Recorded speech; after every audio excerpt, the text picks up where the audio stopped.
Zhang Yi sama sekali tidak bersembunyi, ia langsung menyita hampir seluruh sumber daya strategis dari Kekaisaran Wuluan.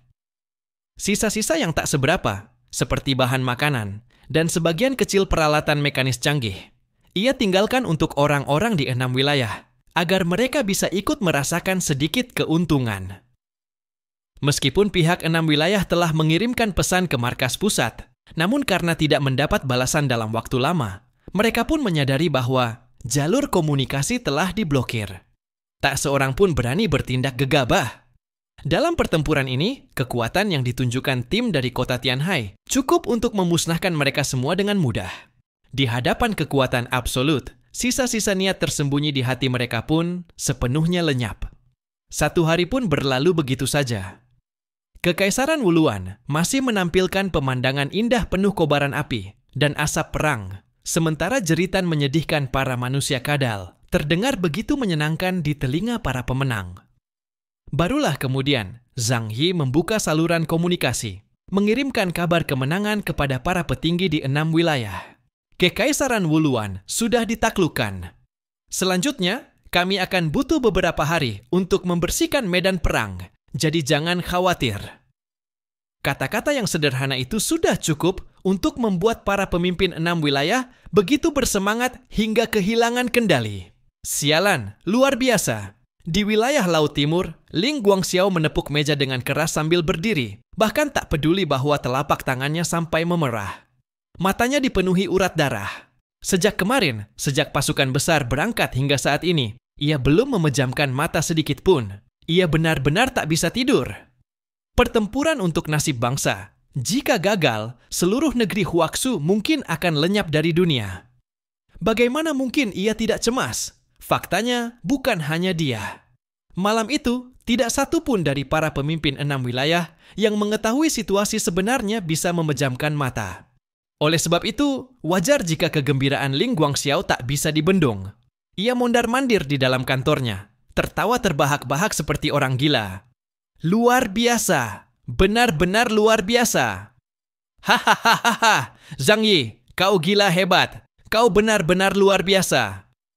Kegembiraan yang membuncah membuat sang dewa perang tua itu tak bisa menahan diri dari mengumpat tanpa memperhatikan citranya sebagai panglima. Sementara itu, di wilayah barat daya, kedua saudara Sangzu sedang berada di kuil, berdoa bagi keselamatan pasukan besar. Begitu mendengar kabar kemenangan, keduanya saling bertukar pandang dan menampakkan senyum lega di wajah mereka. Sebagai biksu, seharusnya mereka menyingkirkan 6 nafsu duniawi. Namun keduanya adalah biksu yang telah keluar dari dunia, yang menerima keberadaan sisi fana di dalam diri mereka dengan lapang dada. Amitabha. Tuan Hundun memang layak disebut reinkarnasi dari Guru Padmasambhava.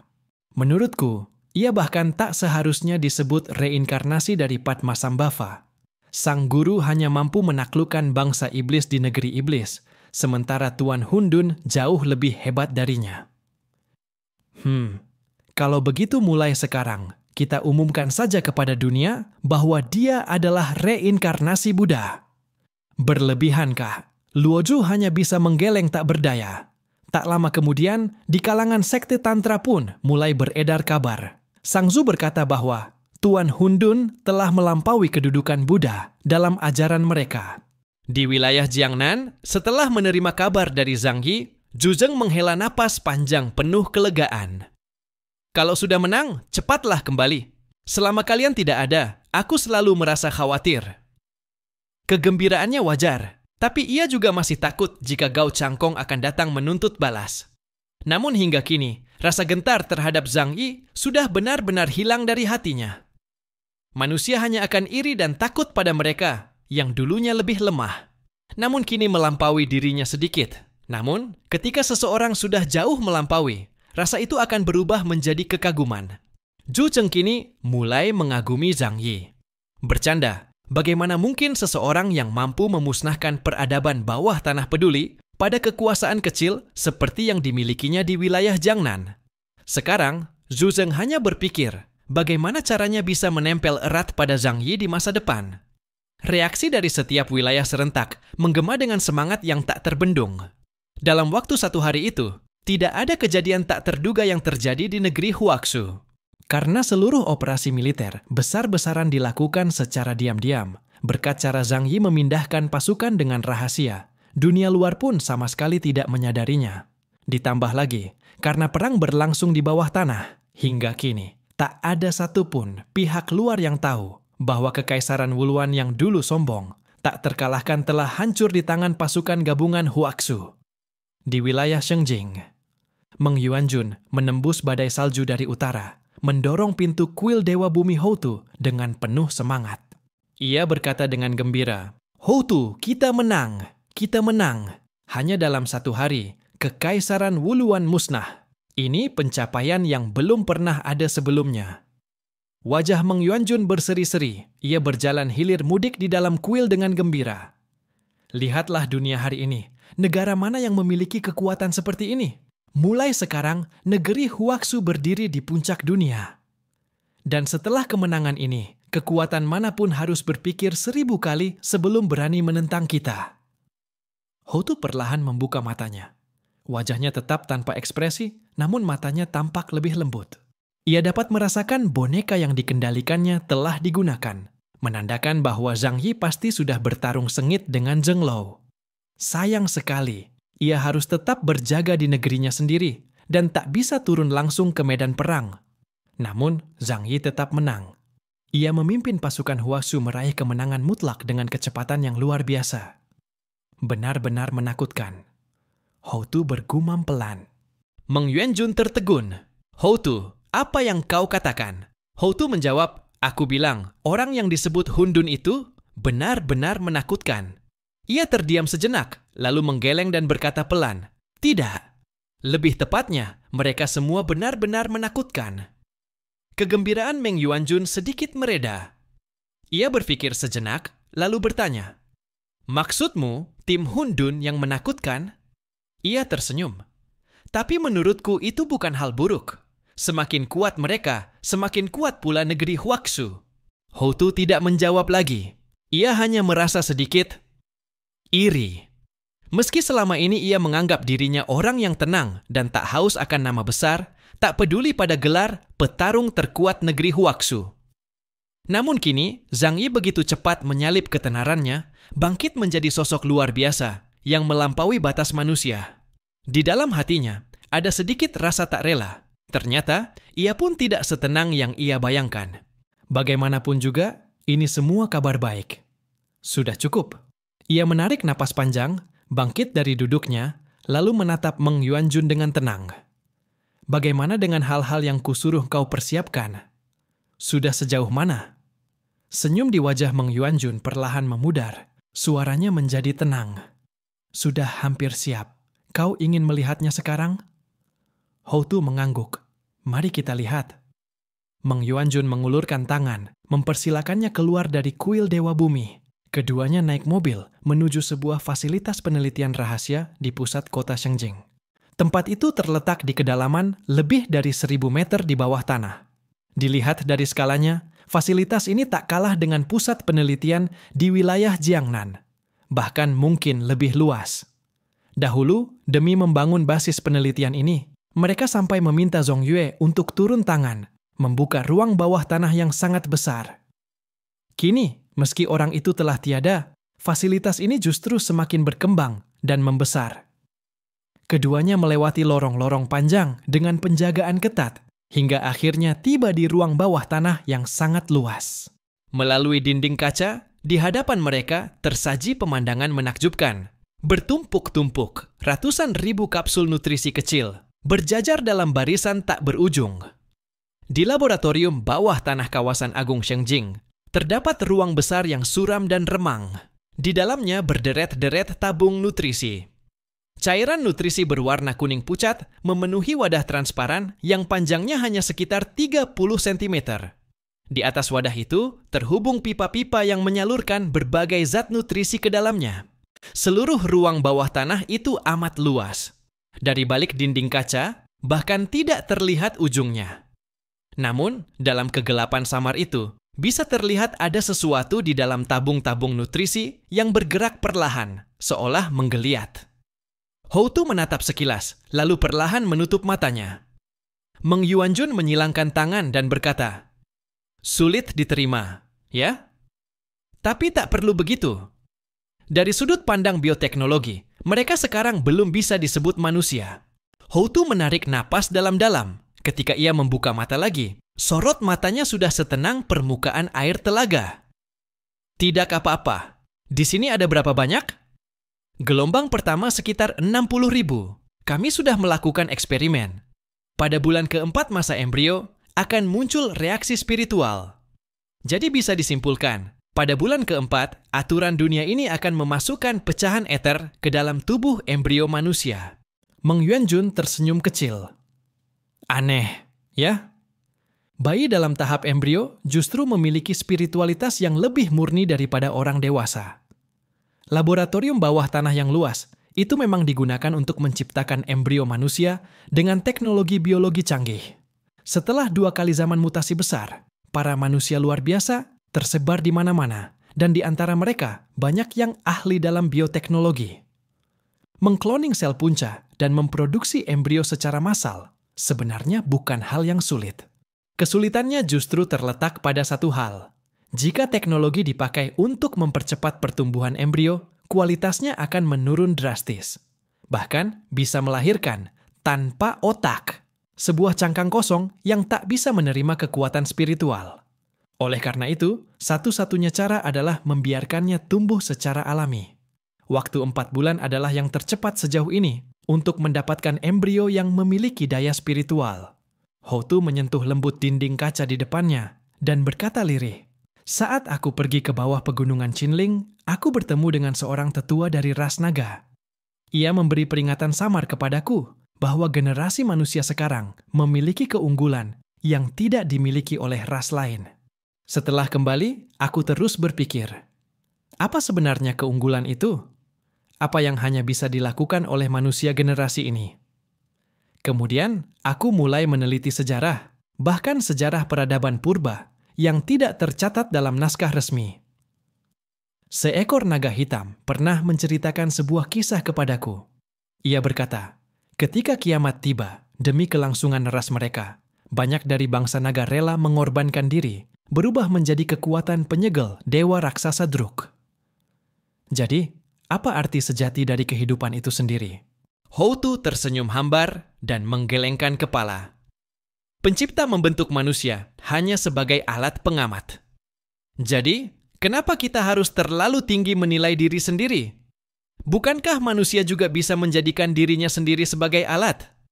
Meng Yuanjun melirik Houtu sekilas dan berkata datar. Jadi, satu-satunya keunggulan manusia modern adalah mereka tidak lagi terikat oleh aturan sang pencipta. Mereka bisa berkembang biak tanpa batas, memanfaatkan celah aturan untuk memperoleh pecahan eter. Jika kita menguasai teknologi ini, kita bisa memperoleh kekuatan spiritual dalam jumlah besar, dan dengan itu menjadi lebih kuat. Dahulu, hal seperti ini tentu dianggap melanggar hukum langit dan moralitas. Namun di zaman yang kacau, ketika dunia berada di ambang kehancuran, dan umat manusia tak tahu kapan punah, semua cara demi mempertahankan peradaban dianggap sah untuk dicoba. Namun, mereka sudah memiliki spiritualitas. Jika kita menyerap kekuatan mereka, bukankah itu sama saja menciptakan pembunuhan besar-besaran? Setelah mati, bisa-bisa kita masuk neraka, kata Meng Yuanjun sambil menatap dalam-dalam pada Houtu dengan nada menggoda. Tidak masalah. Wajah Houtu tanpa ekspresi. Bukankah dunia manusia ini sendiri sudah seperti neraka? Aku hanya ingin menjadi lebih kuat dan melindungi mereka yang tersisa. Apapun akibatnya, aku akan menerimanya. Setelah menerima kabar tentang Zhang Yi, semua wilayah besar di Huaxu segera bersorak gembira. Mereka begitu bersemangat hingga tak bisa menyembunyikan rasa bangganya. Kemenangan ini adalah yang paling gemilang sejak datangnya kiamat dan benar-benar mengguncang dunia. Namun Zhang Yi segera mengingatkan semua orang, kabar ini sebaiknya kita simpan dulu secara internal. Jangan buru-buru menyebarkannya keluar. Lu Ya, Han Shanzuo, mendengar itu dan tampak bingung. Kenapa? Kemenangan sehebat ini harusnya diumumkan. Biar negara lain tahu betapa kuatnya kita. Setelah ini, siapapun pasti berpikir 1000 kali sebelum menyinggung Huaxu. Itu juga akan jadi peringatan bagi peradaban bawah tanah lainnya, agar tak berani menantang kita. Zhang Yi menggeleng pelan dan menjelaskan, kalian salah paham. Kalau ini tersebar keluar, berarti kekuatan kita juga ikut terungkap. Uluan Empire hanyalah salah satu dari sekian banyak peradaban bawah tanah. Dan menurutku, kekuatan mereka pun belum termasuk yang paling tinggi. Situasinya belum jelas. Kita harus tetap rendah hati. Kalau tidak, bisa-bisa kita justru menjadi sasaran empuk di masa depan. Zhang Yi berpikir dengan sangat hati-hati. Setelah menyaksikan kekuatan peradaban Ihren, ia menyadari bahwa dunia ini menyimpan banyak eksistensi yang bagi manusia tampak seperti dewa. Saat ini saja, yang diketahui baru ada Ihren dan ras naga di bawah Qinling, yang kekuatannya sulit diukur. Meskipun Zhang Yi kini sudah mampu menggunakan berbagai cara untuk dengan susah payah membunuh Zheng Lou, rasa hormatnya terhadap ras naga justru semakin besar. Ia masih mengingat jelas bagaimana Bai Longzi dengan 2 tebasan saja memotong Zheng Lou dan menghancurkan landing dream-nya. Sekarang, kekuatan Zheng Lou sudah mencapai tingkat 52.000 poin. Maka kekuatan Bai Longzi setidaknya berada di atas 60.000 poin. Dan itu baru satu anggota ras naga yang ia lihat dengan mata kepala sendiri. Lebih jauh lagi, ras naga sama sekali tidak tertarik pada wilayah maupun sumber daya di daratan Huaxu. Keteguhan dan kebesaran hati semacam itu jelas berada jauh di atas peradaban Uluan Empire. Dari sini saja bisa dilihat, tingkat peradaban ras naga jauh lebih tinggi daripada mereka. Lalu, berapa banyak lagi ras seperti Ihren dan naga yang ada di dunia ini? Tak ada yang tahu. Selama 4,6 miliar tahun, keberadaan planet ini telah lahir berbagai generasi manusia. Manusia pertama sudah lama punah, dan generasi berikutnya baru muncul dalam rentang waktu beberapa ratus ribu tahun. Dalam miliaran tahun di antaranya, pernah muncul bangsa Druk, Ikhwan, dan Ark, sebutan umum untuk berbagai ras cerdas. Mereka bukan hanya satu ras tunggal. Contohnya, ras naga, bangsa uluan dari Kekaisaran Uluan, dan ras 3 mata dari Kerajaan Bawah Tanah di Barat Daya. Semuanya termasuk dalam kelompok reptilian Ikhwan. Namun, jarak antara satu peradaban dengan lainnya bisa mencapai jutaan atau bahkan puluhan juta tahun. Bahkan manusia generasi ini saja, dalam waktu singkat beberapa ratus ribu tahun, sudah terbagi menjadi manusia daratan, manusia laut, dan ras manusia ikan. Maka jelaslah, tak ada yang benar-benar tahu berapa banyak ras kuat yang masih tersembunyi di bawah tanah luas dan ruang terdalam dunia ini. Zhang Yi selalu berhati-hati dan rendah hati. Sebelum benar-benar menghadapi situasi hidup dan mati, ia lebih rela diremehkan oleh orang lain daripada memperlihatkan kekuatannya yang sebenarnya. Ekspedisi kali ini ke Kekaisaran Wuluan pun terjadi karena hubungan kedua pihak sudah mencapai titik kau mati atau aku yang mati. Tidak ada jalan lain selain perang. Namun, meskipun telah meraih kemenangan, Zhang Yi tetap tidak ingin para petinggi negara Huaxu menjadi terlalu tinggi hati. Mendengar penjelasan Zhang Yi itu, semua orang segera menyatakan pengertian mereka. Han Shanzuo menghela napas. Tidak heran kau dipanggil kakak Hundun. Cara berpikirmu memang selalu luas dan matang. Baiklah, aku dengarkan kau saja. Apapun perintahmu, aku pastikan semuanya beres. Sekarang Han Shanzuo sudah mengganti panggilannya pada Zhang Yi. Dulu ia masih memanggil adik, tapi kini sudah berubah menjadi kakak. Orang ini memang tahu diri. Dia sadar bahwa Zhang Yi yang sekarang sudah jauh di atas kemampuannya sendiri, dan ia hanya bisa menatap dari kejauhan.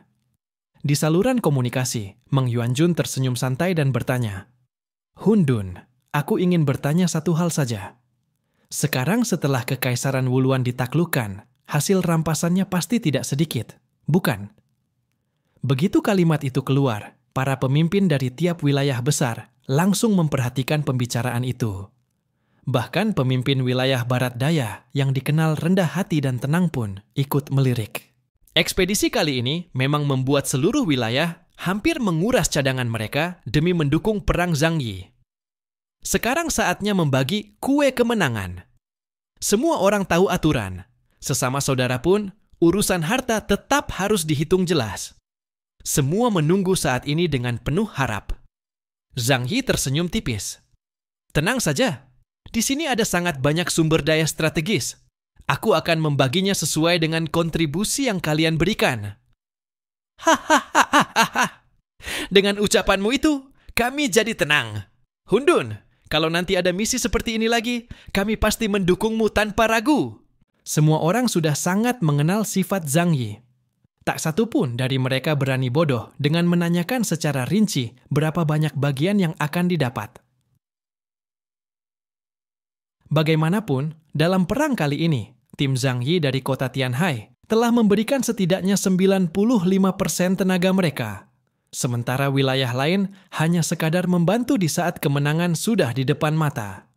Jadi, kalau dihitung berdasarkan kontribusi, gabungan bagian mereka semua pun masih jauh lebih kecil dibandingkan bagian yang Zhang Yi ambil untuk dirinya sendiri. Namun, tak ada yang merasa itu tidak adil. Di hadapan perbedaan kekuatan yang mutlak, sedikit sisa yang jatuh dari tangan sang kuat pun sudah dianggap sebagai anugerah. Lagi pula, mereka semua masih harus bergantung pada Zhang Yi di masa depan. Pertemuan berlangsung sangat harmonis, tanpa suara keberatan sedikit pun. Setelah perang berakhir, Zhang Yi memerintahkan tim Tianhai untuk segera kembali. Mereka tidak ikut dalam operasi pembersihan sisa musuh. Begitu kembali, Xu Pangzi sudah muncul dengan ransel besar di punggungnya. Ransel itu sangat kokoh, bahkan hampir sebesar tubuh orang lain. Bos Lao, kenapa kau memanggil kami kembali secepat ini? Kau tahu tidak, Kekaisaran Wuluan itu benar-benar maju. Bahkan mereka punya figur miniatur yang sangat realistis, hampir seperti manusia asli. Ia berkata dengan semangat. Ternyata, dimanapun ada peradaban maju, budaya dua dimensi pasti juga ada. Budaya hiburan seperti itu memang selalu menjadi bagian dari semua peradaban yang berkembang. Zhang Yi mendengar itu dengan tatapan agak aneh. Patung mini para manusia kadal itu juga pasti menyerupai mereka, kan? Sejak kapan kau punya minat aneh seperti itu? Ia menyentuh dagunya, menatap sekilas ke arah ransel besar di punggung Xu Pangzi dengan makna tersirat. Lagi pula, kau mengoleksi mainan seperti itu. Sepertinya tidak cocok dengan gayamu, bukan? Xu Pangzi langsung membela diri. Aku hanya penasaran, cuman ingin meneliti. Hidup ini kan harus belajar terus-menerus. Kalau tidak belajar, akan tersesat. Kalau belajar tapi tidak berpikir, akan sia-sia. Aku cuma belajar, itu saja. Xu Pangzi bahkan mulai berlagak seperti seorang filsuf. Zhang Yi hanya terkekeh dan melambaikan tangan. Terserah kau saja. Anggota tim lainnya pun satu persatu kembali. Melihat semuanya selamat tanpa luka sedikit pun, Zhang Yi mengangguk puas dan menunjukkan senyum tulus. Semuanya berjalan sesuai rencana. Kalian semua bekerja dengan baik. Sekarang kita istirahat.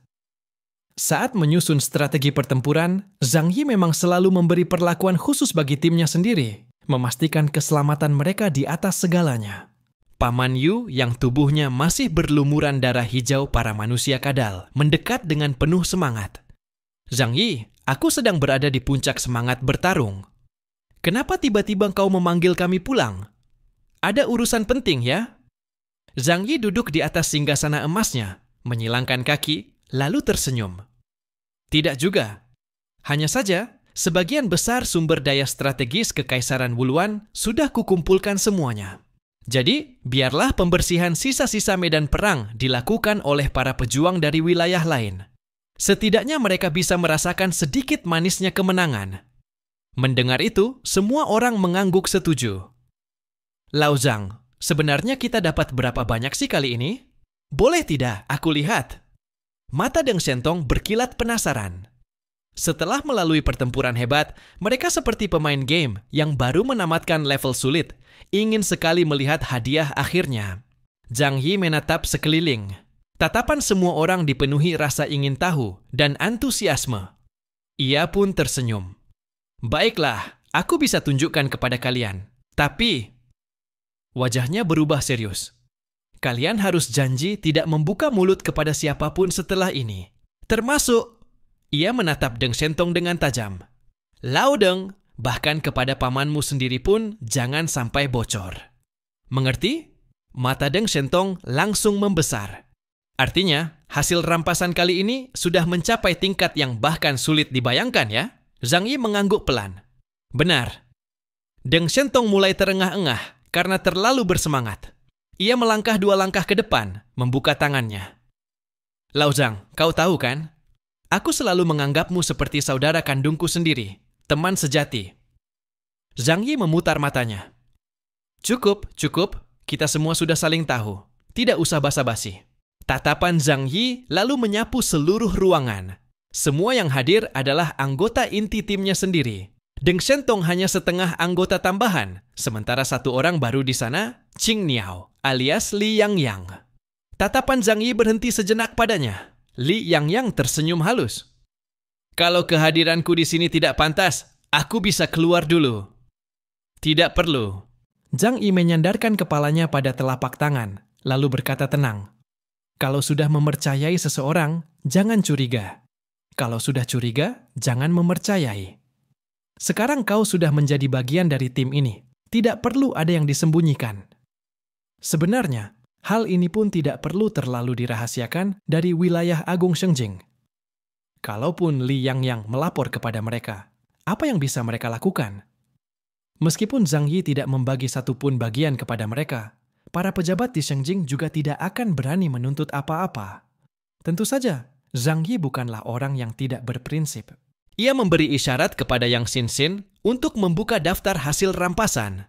Sebuah proyeksi raksasa muncul di tengah ruang rapat. Meskipun mereka tidak bisa membaca satuan ukuran khas ras Wuluan yang tercantum di dalamnya, begitu angka-angka itu dikonversi, mereka semua langsung mengerti seberapa besar nilainya.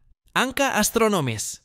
Sumber daya strategis yang disita dari Kekaisaran Wuluan adalah sebuah angka yang luar biasa besar, benar-benar astronomis. Itu adalah hasil akumulasi selama berjuta-juta tahun. Ditambah lagi banyak di antaranya adalah persediaan strategis yang disiapkan untuk digunakan setelah datangnya kiamat, demi perebutan kekuasaan di dunia baru. Namun kini, semuanya jatuh ke tangan Zhang Yi. Di dalam ruang dimensi tak terbatas miliknya, segala sesuatu itu tersimpan dengan tenang. Seiring dengan naiknya Zhang Yi ke tingkat uskup hitam, ukuran ruang dimensinya pun menjadi semakin luas. Hanya dengan menggunakan sebagian kecil sudutnya saja, kemampuan Zhang Yi dalam mengatur gudang sudah cukup untuk menata tumpukan sumber daya setinggi gunung itu dengan rapi. Jika semua sumber daya itu diletakkan di permukaan tanah, akan seperti apa pemandangannya? Jika dibandingkan dengan tambang kristal energi yang telah digali sejauh ini, jumlahnya mungkin bisa menimbun setengah dari pegunungan Qinling. Oh, wahai kekacauan tertinggiku. Sekarang ini, bahkan ucapan khas Deng Shentong sudah berubah. Ia berlari ke arah Zhang Yi dan, tanpa peduli citranya, langsung memeluk erat paha Zhang Yi. Kau sekarang sudah jadi orang super kaya. Kau harus benar-benar membantu teman lamamu ini, ya? Mata Deng Shentong berkilat penuh semangat, sama sekali tidak memedulikan harga dirinya. Bahkan bangsawan paling kaya raya dari negeri Huaxu, jika dibandingkan dengan Zhang Yi, tampak semiskin pengemis. Zhang Yi yang dipeluk erat oleh Deng Shentong langsung merinding di seluruh tubuhnya. Ia cepat-cepat menggoyangkan kakinya, berusaha menyingkirkan orang itu. Hei, Lao Deng! Tolong jaga sedikit wibawamu, bisa tidak? Wibawa apa? Mulai sekarang, aku ikut kau saja. Yang mulia tertinggi, aku benar-benar ingin menjadi lebih kuat. Aku memimpikan hal itu setiap malam. Huhu! Deng Shentong menatap Zhang Yi dengan mata penuh harap. Sekarang kau sudah sekaya ini. Bagaimana kalau kau bantu aku sedikit? Naik level. Itulah tujuan sebenarnya dari Deng Shentong. Erlang Xiansheng Zhenjun, gelar Deng Shentong dalam sistem mitologi Huaxu, merupakan salah satu sebutan paling terkenal dan bergengsi. Namun kekuatannya justru berada dalam posisi yang cukup memalukan. Sebagai salah satu abnormal pertama yang terbangun pada awal zaman kiamat, seorang tokoh kelas atas dari negeri Huaxu, kini statusnya masih hanya setingkat White Chariot, kereta putih. Melihat teman-teman lamanya, Bahkan Xu Pangzi, si gendut pemalas itu, hampir melampauinya. Bagaimana mungkin ia tidak merasa cemas? Orang lain mungkin masih bisa ia abaikan. Tapi Xu Pangzi dulunya hanyalah abnormal tingkat gamma, dan kini bisa menembus batas kekuatan hanya karena Zhang Yi menumpukinya dengan sumber daya. So kalau begitu, mengapa Deng Shentong tidak bisa? Zhang Yi menunduk memandangi Deng Shentong. Tak terasa, mereka sudah saling mengenal selama 3 atau 4 tahun. Selama waktu itu, Deng Shentong sudah banyak membantu Zhang Yi, dan keluarga Deng selalu berdiri di pihaknya. Baik dalam bidang bioteknologi maupun sistem intelijen, semua bekerja demi kepentingan Zhang Yi. Setelah berpikir sejenak, Zhang Yi berkata, "Tenang saja, kita semua adalah saudara. Aku tidak akan mengecewakanmu. Kalau nanti ada kesempatan, kau pasti akan jadi prioritas untuk ditingkatkan." Zhang Yi tidak sedang memberikan janji kosong. Karena membina seorang abnormal memang bukan hal yang mudah. Terutama setelah mencapai tingkat epsilon, hanya ada 2 cara untuk meningkatkan kekuatan. Pertama, menggali potensi diri sendiri. Kedua, membunuh atau merebut sumber kekuatan dari abnormal lain. Zhang Yi memang punya cara curang, menggunakan metode pembiakan cacing tanah raksasa untuk terus memperoleh sumber kekuatan. Namun kemampuan itu punya batas. Cacing tanah raksasa hanya bisa meningkatkan hingga 9.999 poin. Bagi abnormal tingkat Silver Chariot, itu masih berguna. Tapi bagi Black Chariot ke atas, efeknya semakin kecil. Cacing tanah raksasa. Tiba-tiba sebuah ide aneh terlintas dalam benak Zhang Yi. Ia tidak langsung mengatakannya, melainkan menyuruh Deng Shentong melepaskan pahanya terlebih dahulu. Setelah mendapat janji dari Zhang Yi, wajah Deng Shentong berseri-seri. Bagaimanapun juga, ia sudah mendapatkan pengakuan dari Zhang Yi. Kemudian, Zhang Yi berkata kepada semua orang, "Sekarang, pasukan abnormal gabungan dari 6 distrik sedang membersihkan wilayah sekitar. Mereka tahu aku berada di sekitar istana, jadi tidak berani mendekat. Namun disinilah inti dari wilayah Kekaisaran Wuluan. Aku sudah mengumpulkan semua sumber daya strategis, tapi masih ada hal lain yang nilainya sangat tinggi. Misalnya, hasil teknologi mereka, warisan budaya, terutama data yang merekam sejarah kuno. Kalian harus mencarinya baik-baik." Mendapat perintah dari Zhang Yi, semua orang segera bergerak. Lu Keran segera memberi perintah baru kepada pasukan mekanik hidup di bawah komandonya untuk menyapu bersih seluruh bangunan di wilayah pusat kota. Paman Yao dan Xu Pangzi ikut bekerja, sementara Lu Keran, Zhou Ke dan Yang Xinxin tetap tinggal. Pekerjaan kasar seperti itu memang tidak diperintahkan Zhang Yi kepada mereka. Zhang Yi kemudian menatap ketiganya. "Aku tiba-tiba terpikir sesuatu dan ingin mendengar pendapat kalian." Ketiganya menatap balik Zhang Yi. Lu Keran, yang masih diliputi kegembiraan karena kemenangan perang, bertanya dengan riang, "Kakak, apa lagi rencanamu kali ini?" Zhang Yi menggeleng sambil tersenyum. "Tidak ada rencana khusus. Hanya saja, ada satu ide yang tiba-tiba muncul, jadi aku ingin mendengar pendapat kalian." Ia duduk di atas takhta, menyilangkan kedua tangan, dan merenung sejenak sebelum berbicara. Peternakan cacing tanah raksasa dapat memproduksi sumber kekuatan dalam jumlah besar. Itu bisa membuat semua orang berbakat tumbuh cepat. Tapi setelah mencapai tingkat epsilon, efektivitas sumber dari cacing tanah itu sangat berkurang. Tapi, Zhang Yi menatap mereka. Matanya perlahan menjadi dalam dan gelap. Ia menyilangkan jari, menopang dagunya, lalu melanjutkan dengan nada misterius. Cacing tanah raksasa itu pada dasarnya hanya menjadi makhluk berkekuatan setelah mengalami mutasi. Tapi di dunia ini masih ada makhluk lain yang secara alami sudah memiliki pecahan ether sejak lahir. 3 gadis yang ada di sana semuanya sangat cerdas. Dari nada bicara dan ekspresi Zhang Yi yang aneh, mereka mulai menebak ke arah mana pembicaraan itu akan berujung. Zhou Ke menjadi yang pertama angkat bicara. "Zhang Yi, makhluk yang kau maksud adalah manusia, bukan?" Lu Keran terbelalak. Ia sebenarnya juga menebak hal yang sama, tapi tidak berani mengatakannya. Ia hanya menatap Zhou Ke dan Yang Xinxin dengan wajah kaget. Sementara Yang Xinxin tetap tenang, tampak sudah memahami maksud Zhang Yi. "Tapi, Bukankah itu terlalu aneh? Lu Keran memegangi kepalanya dan menatap Zhang Yi dengan khawatir.